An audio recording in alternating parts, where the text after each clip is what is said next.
함께 읽도록 하겠습니다. 모세가 아론에게 이르되 이 백성이 당신에게 어떻게 하였기에 당신이 그들을 큰 죄에 빠지게 하였느냐. 아론이 이르되 내 주여 노하지 마소서. 이 백성의 악함을 당신이 아나이다. 그들이 내게 말하기를 우리를 위하여 우리를 인도할 신을 만들라. 이 모세 곧 우리를 애굽 땅에서 인도하여 낸 사람은 어찌 되었는지 알 수 없노라 하기에 내가 그들에게 이르기를 금이 있는 자는 빼내라 한즉 그들이 그것을 내게로 가져왔기로 내가 불에 던졌더니 이 송아지가 나왔나이다. 아멘. 말씀을 들으신 모든 성도님들에게 하나님의 은혜가 있기를 간절히 소망합니다. 오늘 본문을 보면 어떻습니까? 출애굽을 한 이스라엘이 홍해를 건너고 시내산에서 도착했습니다. 이 시내산에서 무엇을 했죠? 하나님의 백성이 되겠다는 시내산 언약을 맺었습니다. 그리고 십계명과 율법을 받았죠. 또 하나님께서 성막과 또 성막의 기구들, 또 언약궤 등을 만드는 법도 알려주셨습니다. 그런데 모세가 십계명과 율법을 받기 위해서 산 위에서 하나님을 만나는 동안 무슨 일이 일어났습니까? 모세가 시나이 산에서 오랫동안 내려오지 않자 이스라엘 민족은 불안 증세가 일어나기 시작했습니다. 그래서 그들은 아론에게 무엇을 요구했습니까? 우리를 위하여 우리를 인도할 신을 만들어 달라고 요구합니다. 이에 아론이 백성들에게 명령하죠. 아내와 자녀들의 귀에 찬 금고리들을 다 빼어서 자신에게 가져오라고 합니다. 그 말을 듣자마자 백성들은 금고리를 다 가져왔어요. 그리고 그 모인 금고리를 어떻게 했습니까? 녹이고 조각을 해서 금송아지를 만들었습니다. 그리고 선포합니다. 이스라엘아, 이것이 너희를 애굽 땅에서 이끌어낸 너희의 신이다 라고 선포했죠. 그리고 아론은 백성들 향해서 내일은 여호와의 절일이다 라고 선포합니다. 이게 무슨 말이냐면 내일은 여호와의 축제날이다 라는 뜻이에요. 그래서 그 다음은 어떻게 합니까? 아침 일찍 일어나서 번제와 화목제를 드리고 또 백성들이 먹고 마시며 뛰놉니다. 표준 세번역에서는 백성은 앉아서 먹고 마시다가 흥청거리며 놀았다라고 뛰놀았다라고 기록되어 있어요. 공동번역은 백성은 앉아서 먹고 마시다가 일어나서 정신없이 뛰놀았다라고 말하고 있습니다. 먹고 마시며 흥청거리며 정신없이 뛰놀았다는 거죠. 광란의 축제에 광란의 파티였습니다. 이 파티의 주체자가 누굽니까? 아론이죠. 아론. 하나님께서 산 아래에서 일어난 이 모든 일을 모세에게 알려주셨습니다. 그리고 하나님은 산 아래에 있는 백성들을 진멸하시겠다라고 모세에게 말씀하셨죠. 그때 모세가 하나님께 제발 그 뜻을 돌이켜 달라라고 간절하게 간구합니다. 하나님은 그의 간구를 들으시고 뜻을 돌이키셨습니다. 그리고 모세는 속히 산 아래로 내려왔죠. 내려와 보니까 가관입니다. 금송아지 주위를 돌면서 다들 춤추고 그런 난리도 없었습니다. 이에 모세가 화가 나서 십계명이 새겨진 두 돌판을 어떻게 했죠? 내던졌습니다. 그리고 그 금송아지를 불로 태우고 빻아서 백성들에게 마시게 하라라고 명령합니다. 정말 극단의 조치를 취했습니다. 그리고 모세가 자신의 형 아론을 책망합니다. 이때 아론이 어떻게 대답합니까? 24절을 공동번역으로 한번 읽어보도록 하겠습니다. 자막에 나와 있습니다. 그래서 내가 금을 가진 사람이 없느냐고 했더니 금을 가진 자들이 몸에서 금을 떼어다가 주기에 그것을 불에 넣었지. 그랬더니 이 수송아지란 놈이 나오더군. 이게 무슨 말이죠? 금을 불에 넣었더니 금송아지가 저절로 나왔다는 거예요. 자신은 아무것도 한 게 없는데 마술처럼 펑 하고 저절로 금송아지가 만들었다는 겁니다. 완전 마술쇼죠. 처가에서 우연찮게 TV에서 한 프로그램을 봤습니다. 그게 뭐냐면 더 매직 스타예요. 거기에서 수많은 마술사들이 나오고요. 맛을 보여주는데 갑자기 펑 하고요. 사람이 나타나고요. 공이 나타나고요. 카드가 나타나고요. 돈이 나타납니다. 보면 정말 신기합니다. 이런 마술 같은 일이 오늘 본문에서도 일어났다는 거예요. 그런데 앞에서 분명 아론이 금 귀고리들을 녹이고 새겨서 금송아지를 손수 만들었다고 했잖아요. 사람의 손을 탔습니다. 사람이 직접 만들었어요. 그래서 우리 기준에서 금송아지상이 저절로 만들어졌다 이렇게 말하는 이 아론의 변명은요, 너무 황당하기 짝이 없습니다. 말도 안 돼요. 그런데 왜 아론은 이 말도 안 되는 이 변명을 했을까요? 보통 우리는 이렇게 생각하잖아요. 아론이 자신의 책임을 회피하기 위해서 궁색한 변명을 한 거다라고 우리는 보통 이렇게 생각하죠. 그런데 이 책임 회피성 말도 맞지만 이왕 말할 거면, 변명할 거면 좀 그럴싸한 말을 하지. 왜 하필 금송아지가 펑 하고 저절로 만들어졌다라는 이 궁색하고 황당하게 짝이 없는 변명을 했을까요? 성도님들, 이 아론의 대답은요, 그 당시 고대근동의 사람들에게는요 전혀 황당하고 궁색한 변명이 아니었습니다. 오히려 당연하고 자연스러운 대답이었습니다. 현 시대를 살아가는 우리에게는 너무 말이 안 되는 답변이고 궁색한 변명이지만 그 당시 고대인들에게는요 너무나도 말이 되는, 어느 누구나 수긍할 수 있는 답변이었다는 거예요. 왜 그럴까요? 이 아론의 이 변명을 이해하려면 그 당시 고대근동의 신관을 살펴볼 필요가 있습니다. 그 당시 이방 종교에는 신상이 있었죠. 신상을 만들었습니다. 그렇다면 왜 이방 종교는 신상을 만들었을까요? 그 당시 사람들은요 신의 무소부재성을 믿지 않았습니다. 그들의 신관 속에서는요 무소부재한 신은 없었어요.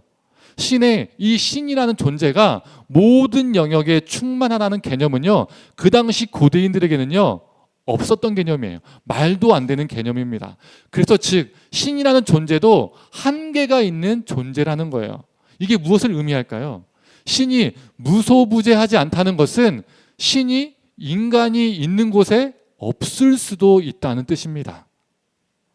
인간이 신을 만나는 것이 쉬운 게 아니라는 거예요. 그래서 신이 무소부재하지 않다는 것은 이 신과는 그 당시 고대근동에 살았던 고대인들을 상당히 불안하게 만들었습니다. 내가 믿고 있는 신이 나와 함께하지 않을 수 있다라고 생각해 보세요. 어떻겠어요? 불안한 겁니다. 그래서 사람들은 이러한 불안감을 해결하기 위해서 즉 신들을 인간의 활동 반경으로, 즉 인간의 세계로 모셔오기 위해서, 내 옆으로 모셔오기 위해서 방법을 고안했는데 그 방법이 바로 신상입니다. 신상은 그 영적인 신이 인간 세상으로 오는 통로이자 머무르는 거처였습니다. 그렇게 믿었어요. 즉 신이 그 신상에 깃든다는 거예요. 고대인들은 신이 신상에 깃든다고 믿었습니다. 그리고 사람들은 그 신상을 통해서 보이지 않는 그 신을 보는 거죠. 이처럼 신상을 만들므로써 인간의 불안감을 해소했습니다. 그리고 그 신상을 모신 신전이나 산당으로 신을 만나기 위해서 사람들이 찾아가게 됐죠. 그 신전에 가고 또 가면 그 신과 더 만나는 것이고 그 신과 더 소통하는 것이라 믿었습니다. 이렇게 사람들은 신상과 신전이라는 안전지대를 구축했습니다. 그래서 고대근동의 신들은 어떤 신입니까? 인간이 찾아가는 신인 거예요. 그런데 인간이 신상을 만들었다고 무조건 그 신상에 신이 깃드는 게 아니었습니다. 우리는 보통 신상 이꼴 신, 신 이꼴 신상이라고 생각하는데 그 당시 고대인들은요 그렇게 믿지 않았어요. 신상을 만들었어도 그 신상에 신이 깃들지 않을 수도 있다는 겁니다. 그래서 그 신상에 신이 깃들게 하기 위해서 특별한 의식을 해야 했습니다. 우리나라 무속신앙을 보면요 신내림이라는 것이 있잖아요. 다큐나 영화나 드라마 같은 것을 통해서 우리가 직간접적으로 신내림 굿하는 것을 본 적이 있을 겁니다. 북치고 소리치고 방방 뛰죠. 귀신이 그 사람의 몸에 깃들도록 접신하도록 굿을 하는 겁니다. 현 시대에서도 이걸 믿고 추종하는 사람들이 많잖아요. 이게 현 시대에 믿고 있는 사람들이 하는 의식입니다. 그런데 고대근동에도요 비슷한 의식이 있었어요. 이 의식을 입식기, 임열기 의식이라고 합니다. 이 입식기, 임열기 의식은요 그 당시 고대근동에서 신상을 만들 때, 그리고 그 신상에 그 신이 깃들게 하기 위해서 행해졌던 보편적인 의식이었습니다. 인간이 제작한 신상에 신이 깃들도록 신내림을, 요즘 말로 하면 신내림을 했던 보편적 통과 의례 의식이었다는 거죠. 입식기는 각종 정화제가 들어있는 물로 그 신상의 입을 씻는 의식이고요. 입열기는 버터기름이나 향나무와 같은 입맛이 돌고 향기 나는 물질을 신상의 입에 바르는 의식이었습니다. 이 입식기, 입열기 의식을 총 13번에서 14번 정도 반복했는데 이 의식을 통해서 신과 신상이 점점 연결되는 겁니다. 도킹을 하는 거예요. 그리고 그 신이 그 신상에 깃드는 거예요. 그렇게 믿었어요. 그런데 그 신이 신상에 깃들었다고 여기서 끝나는 게 아닙니다. 정결의식이라는 게 있었어요. 이 정결의식을 하는 이유가 무엇이냐면 신상을 만들기 위해서 개입했던 인간들의 흔적을 제거하기 위해서 이 의식을 했습니다. 사제들은 이때 어떤 주문을 외웠냐면 들어보세요. 그 당시 고대 근동의 문서에 남아있던 그 문장입니다. 신상이 하늘에서 스스로의 힘으로 태어났습니다. 신상이 순결한 곳에서 태어났습니다. 그리고 신상이 하늘에서 태어났습니다. 이런 식으로 주문을 외웠다는 거예요. 신상이 스스로의 힘으로 태어났다라고 그 당시에 사람들이 고백했다는 겁니다. 그리고 이 밖에도 이 신상을 만든 장인들의 손을 묶고요, 그 손목을 자르는 의식도 행했습니다. 실제로 잘랐다는 것이 아니라 상징적으로 그 손목을 자르는 의식을 행했다는 거예요. 왜 이런 주문과 정결 의식을 행했냐면 신상이 사람들의 손에 의해서 만들어졌다는 그 사실을 지우는 겁니다. 이런 의식을 통해서 인간이 신상을 만들기 위해서 개입했던 흔적을 제거하는 거예요. 이렇게 인간의 개입을 부인함으로써 신상의 신성화를 극대화했습니다. 그래서 그 당시 신상은요, 어떻게 만들어진 거예요? 저절로 만들어진 거예요. 저절로. 실제로는 사람의 손에 의해서 만들어졌지만 그 당시 가치관에서는 신상은 사람들의 손에 의해서 만들어진 것이 아니라 신상은 저절로 만들어진 거란 게 그 당시 사람들의 통념과 믿음이었습니다. 이 입식기, 입열기 의식의 중요한 포인트는 3가지예요. 첫 번째, 신은 무소부재하지 않다는 겁니다. 그래서 신상이 필요했고 신상을 통해 신을 인간 세상으로 모셔와야 했습니다. 두 번째, 신상을 만들었다고 자동으로 그 신이 그 신상에 깃드는 것이 아니라 이 입식기, 입열기 의식을 통해서 신이 그 신상에 깃들었어요. 세 번째, 신상이 사람의 손에 의해 만들어졌어도 신상은 뭐예요? 스스로 만들어졌다라고 믿었다는 겁니다. 이와 같은 그 당시 고대 근동의 가치관에서 보면요, 아론의 대답은요, 이해가 가는 거예요. 단순한 책임 회피성 발언이 아니에요. 현 시대를 살아가는 우리의 가치관에서는요, 이 아론의 대답은 황당하기 짝이 없고 궁색한 변명 같지만 그 당시 가치관에서 볼 때는 이 아론의 대답은요, 황당한 답변이거나 궁색한 변명이 아니었어요. 아론은 그 당시 가치관에서 너무나도 당연한 말을 했습니다. 금송아지는 만들어진 것이 아니라 저절로 생겨난 겁니다. 그래서 그의 말은요, 뻥이 아니에요. 그 당시 기준에서는요, 맞는 말이에요. 참말. 모세가 산 위에서 내려오지 않자 사람들은 불안했습니다. 하나님은 산 위에만 계시는 신이니까요. 이스라엘의 실제 가치관 속에서 하나님은요, 다른 신들과 똑같은 거예요. 무소부재하지 않은 거예요. 여호와 하나님이라는 그 존재는 산 위에서 모세하고만 있는 거죠. 결국 아론은 눈에 보이는 신상을 만들었습니다. 성경에는 기록되어 있지 않지만 금송아지의 신상을 만들고 뭘 했겠어요?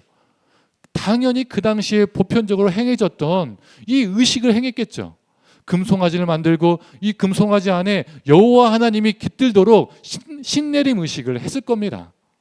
그리고 저 멀리 산 위에 있던 모세와 함께 계셨던 여호와 하나님이 지금 금송아지를 통해서 산 아래에 있는 자기들과도 함께 있는 거예요. 여호와 하나님이 이 금송아지에 깃들어서 자신들과 함께 있는 거죠. 그래서 그들은 자기들이 금송아지를 만들었지만 그 금송아지를 보고 자신들을 애굽에서 이끌어낸 신이라고 고백할 수 있었던 거예요. 그러니 더 이상 불안하지 않은 거죠. 기쁜 거예요. 신난 거예요. 그래서 광란의 파티를 연 거죠. 이 모습을 보고 격분한 모세가 가장 먼저 한 것이 무엇입니까? 그 금송아지를 태우고 빻아서 가루로 만들었습니다. 이게 무엇을 의미하는 걸까요? 그 금송아지를 부셔버렸다는 것은 모세가 격분해서 단순히 파괴시켰다는 뜻이 아닙니다. 그 금송아지를 부셔버렸다는 것은 우리 여호와 하나님은 신상 따위에 깃들어 있는 신이 아니라는 거예요. 신상 안에 갇혀 있는 신이 아니라는 거예요. 고대 근동의 신들은 신상을 통해서 신상에 깃들어서 인간 세상에 영향을 준다고 믿었어요. 그래서 그 신상에 있는 그 신전, 그 지역, 그 민족에게 영향을 준다고 믿었죠. 그러다가 그 신상이 파괴가 되면 어떻게 됩니까? 그 신은 그 신상을 떠나고 그 지역에, 그 민족에 더 이상 영향을 줄 수 없다라고 믿었습니다. 그러나 우리 여호와 하나님은 신상이 없어도 모든 영역에 충만하게 존재하시는 무소부재의 하나님이십니다. 어디에서나 능력을 행하시는 능력의 하나님이세요. 초월의 하나님이세요. 그래서 오늘 본문은 우리 여호와 하나님은 신상이 필요 없는 신이심을 드러내고 있습니다. 어떤 특정한 것에 깃들고 어떠한 특정한 지역에 머무는 신이 아니에요. 우리 하나님은 특정한 것에 깃드는 신이 아니기 때문에 신전도 필요 없는 분이십니다. 이방 신들은 사람이 신상 있는 신전을 찾아가야만 만날 수 있는 신이었지만 우리 하나님은 모든 곳에 충만하시기에 우리 인간이 있는 곳으로 찾아오시는 신이십니다. 이방 신들은 인간이 찾아가는 신이고 우리 여호와 하나님은 인간을 찾아오시는 신이세요. 본질 자체가 달라요. 우리 하나님은 오늘 본문 말고도 자신이 신상에 깃드는 신이 아니라는 것을 친히 보여주셨습니다. 그 당시 유대인들은 입으로는 우리 여호와 하나님은 무소부재하신 존재야, 신이야라고 고백했지만 실제로 그들에게는 하나님은 성전 안에 깃든 신이었죠. 갇힌 신이었습니다. 하나님을 성전 안에 깃든 신으로 만들어버렸어요. 그래서 하나님이 어떻게 하셨습니까? 친히 바벨론을 사용하셔서 성전을 무너뜨리시고 또다시 지은 두 번째 성전도 로마를 사용하셔서 무너뜨리셨습니다. 우리 하나님은 무엇인가에 깃들어 있는 신이 아니라는 것을 하나님께서 친히 보여주셨다는 거죠. 그런데요, 성도님들, 우리도 고대 근동의 사람들과 참 비슷할 때가 있습니다. 우리는 2024년이라는 이 시대를 살고 있지만 여전히 고대 근동의 신관을 가지고 살아가는 경우가 많이 있습니다. 우리 사람들은 자신이 만들어 놓은 것을 신성화하고 하나님이 그것에 깃들어 있기를 바라고요. 그걸 믿고 결국 그것에 의해서 지배되는 경우가 많이 있습니다. 자신의 손으로 만들었지만 그것이 자신을 지배하는 겁니다. 예전에 사역했던 교회에서 택시 운전을 하시는 성도님이 차를 새로 뽑았다고 담임 목사님께 기도 요청을 했습니다. 기도 요청을 할 수 있다라고 생각했어요. 그런데 차에 안수 기도를 부탁했습니다. 차에 안수 기도를 부탁한 거예요. 담임 목사님이 주차장에 가셔서 그 차에 안수를 하시기 시작했어요. 안수 기도를 했습니다. 이 차를 타고 무사고와 돈을 많이 벌게 해달라고 기도를 해주시는 거예요. 그리고 성도님은 아멘 아멘 하는 거예요. 제가 그때 드는 생각이 무엇이었냐면 이게 고사 지내는 거랑 뭐가 다른가 이런 생각이 드는 거예요. 차에 안수를 하면 하나님의 영이 그 차에 깃들어서 난폭 운전을 해도 저절로 안전하게 되고 그 차를 통해서 돈을 많이 벌게 되는 겁니까? 아니죠.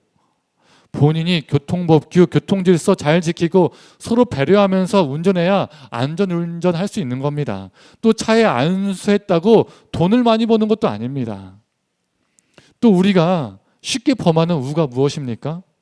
우리 인간이 스스로 교회 건물을 짓고 그 교회 건물에 하나님이 강력하게 깃들기를 바란다는 거예요. 교회 가면 하나님이 우리를 더 만나주시고 교회에서 기도하면 하나님이 그 기도를 더 잘 들어주시고 더 응답해 주실 것이라는 그 믿음을 가지고 살아가시는 분들이 적지 않게 있어요. 교회 자주 가면 뭔가 하나님이 더 강력한 은혜를 주실 것이라고 생각합니다. 교회 자체가 성전이라고 믿는 분들이 있어요. 지난번에도 언급했지만 교회는 성전이 아닙니다. 교회를 성전이라고 말하고 믿는 것은요, 비성경적인 거예요. 우리 하나님이 이미 2000년 전에 그 성전을 무너뜨리셨는데 왜 우리는 다시 성전을 지으려 합니까? 성경은 교회 건물이 성전이 아니라 믿는 우리가 성전이라고 말하고 있어요. 교회 자체가 성전, 교회 자체가 거룩한 곳입니까? 이렇게 생각하고 믿는 것은 우리 안에 무속신앙이 짬뽕되어서 그런 겁니다. 고대 근동의 이방 신앙과 정말 똑같은 거예요. 그래서 신이 깃들어 있는 곳을 찾아가는 겁니다. 찾아가는 거죠. 교회 자체가 거룩한 곳이라고 믿는 것은 교회 가서 기도해야 더 잘 들어주실 거라고 믿는 것은 그 교회라는 건물 안에 하나님이 깃들어 있다라고 믿기 때문입니다. 어느 곳보다 하나님이 더 강력하게 깃들어 있다라고 믿기 때문이죠. 교회 자체가 거룩한 곳이 아니라, 교회가 신성한 곳이 아니라, 교회는 거룩한 모임으로, 거룩한 장소로 부름받은 거예요. 이게 무슨 말이냐면요, 그래서 우리 믿는 자들이 어떻게 살아가고 어떻게 하나님께 순종하냐에 따라서, 그 부름에 합당하게 살아가느냐에 따라서 교회는 거룩한 모임이 될 수도 있고 강도의 소굴이 될 수도 있다는 거예요. 교회 자체가 거룩한 게 아닙니다. 하나님이 더 강력하게 임해서 깃들어서 효험이 있는 장소가 아니에요. 하나님이 더 강력하게 깃들어서 더 거룩한 장소가 아니라는 거예요. 교회라는 건물 속에서 기도해야 더 잘 들어주시고 더 은혜 받는 게 아니라는 겁니다. 교회 자체가 거룩하고 교회 자체가 더 은혜된다는 것은요, 고대 근동의 신관이라는 거예요. 그것은요, 우리가 그렇게 믿고 싶은 겁니다. 그 당시 고대 근동의 사람들이 그렇게 믿고 싶었고 그 믿고 싶은 대로 믿었던 것처럼 말이죠. 그래서 교회가, 자동차가, 또 다른 무엇인가가 우리 신앙의 새로운 신상이 되는 겁니다. 불안한 마음을 해소하기 위해서 눈에 보이는 무언가를 계속 만들어내고 찍어내고, 그곳에 또는 그것에 하나님이 깃들었기를 바라고 그것들을 찾아가고 그것들을 붙잡고 찾는 것이죠. 2달 전에 지인과 통화를 했었습니다. 그 지인이 개인 사업을 하시는데 사업장 상황이 그리 좋지 않은 거예요.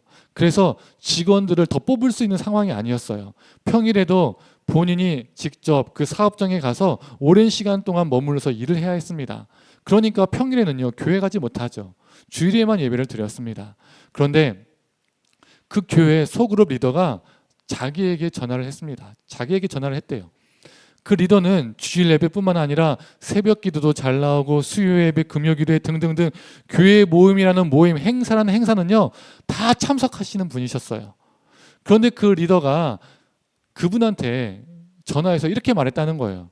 왜 이렇게 교회 예배와 행사에 참여를 안 하냐? 교회 중심의 신앙이 되어야 하나님이 은혜도 주시고 복 주시고 사업도 잘 되게 해주시는데 그러면 쓰겠냐라고 말했다는 겁니다. 그 리더의 말이 너무나 상처로 다가왔다는 거예요. 자신은 정말 열심히 살아가는데 교회에 덜 나왔다고 믿음 없는 사람, 그래서 사업도 안 되는 사람이 되어버린 거죠. 그래서 제가 그분에게 이렇게 말씀을 드렸어요. 집사님, 우리 하나님은 교회에 갇힌 신이 아니기 때문에, 오늘 설교대로 말한다면 우리 하나님은 교회에 깃든 신이 아니기 때문에 교회 많이 온다고 복 받는 것도 아니고 사업이 잘 되는 것도 아닙니다. 우리가 아무리 교회에 많이 간다 해도 하루에 24시간, 일주일에 168시간 중에 교회 안에 있는 시간보다 교회 밖에 우리의 일상의 시간이 더 많습니다. 그래서 우리 신앙은 교회 중심의 신앙이 아니라 일상 중심의 신앙이 되어야 합니다.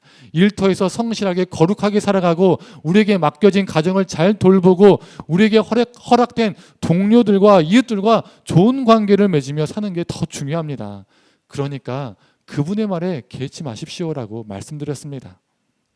성도님들, 자신들이 직접 손으로 금송아지를 만들고 이게 하나님이다 외쳤던 이스라엘처럼 우리도 우리 인간의 손으로 수많은 행사와 프로그램과 제도와 예배를 만들고 건물을 만들고 이것이 하나님이 기뻐하는 것이다라고 규정하고 믿고 있는지도 모릅니다.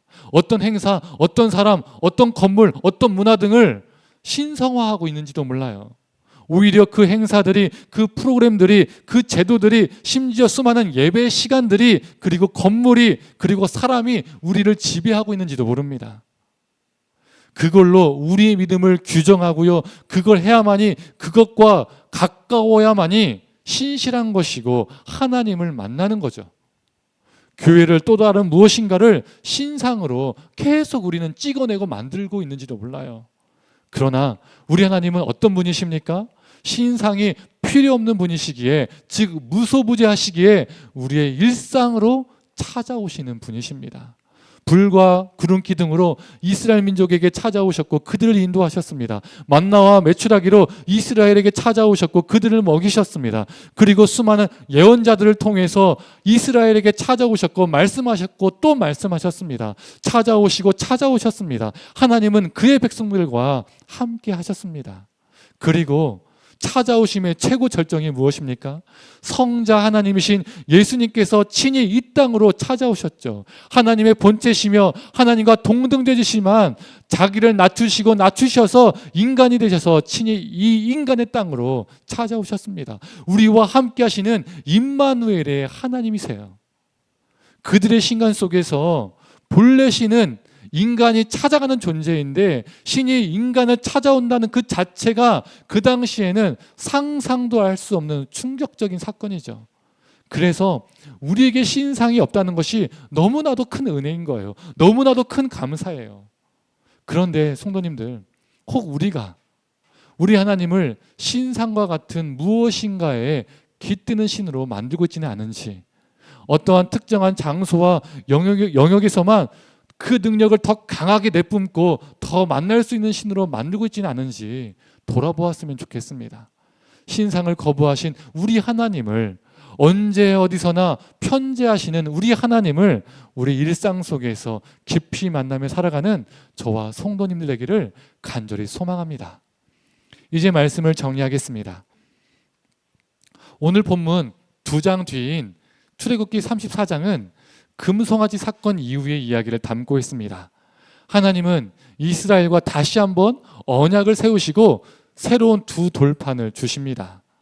그 언약에는 가나안 땅에 들어가서 이스라엘이 꼭 해야 할 것들이 포함되어 있었습니다. 그 중에서 34장 13절을 함께 읽어보도록 하겠습니다. 읽어보겠습니다. 너희는 도리어 그들의 제단을 헐고 그들의 주상을 깨트리고 그들의 아세라상을 찍을지어다. 오늘 본문 32장은 하나님의 신상인 금송아지를 깨부순 사건이라면, 조금 전에 읽었던 34장은 이방 신상을 깨부수라는 하나님의 명령이죠. 왜 하나님은 이방 신상을 부수라고 명령하셨을까요? 이스라엘이 가나안 땅에 들어가서 이방 신상에 절하지 않고 이방 신을 섬기지 않도록 하기 위함도 있지만 또 다른 의미도 있습니다. 더 궁극적인 의미가 있습니다. 이방 신상들을 깨부숨으로써 가나안 민족에게 선포하는 겁니다. 너희 신들은 더 이상 깃들 곳이 없다. 너희 신들은 쫓겨났고 너희 신들은 무능하고 이 땅에서 어떠한 영향력도 줄 수 없다. 오직 우리 여호와 하나님만이 존재하시고 오직 여호와 하나님이 이 땅을 주관하신다라는 선포였습니다. 성도님들, 우리 삶의 신상이 되어버린 그것들이 있다면 그것들을 깨부숴버리고 무소부재하셔서 언제 어디서나 우리를 찾아오시고 우리와 함께 하시는 우리 하나님이 우리 삶을 주관하시도록, 헛된 것이 우리 삶을 지배하는 것이 아니라 오직 여호와 하나님만이 우리의 일상을 지배하시도록 내어 맡기며 살기를 간절히 원합니다. 온 세상에 충만하신 이 하나님의 은혜를 교회에서도 가정에서도 일터에서도 우리가 거하는 모든 곳에서 경험하며 살아가는 저와 성도님 되기를 간절히 축원합니다. 이 시간 찬양하고 기도하도록 하겠습니다.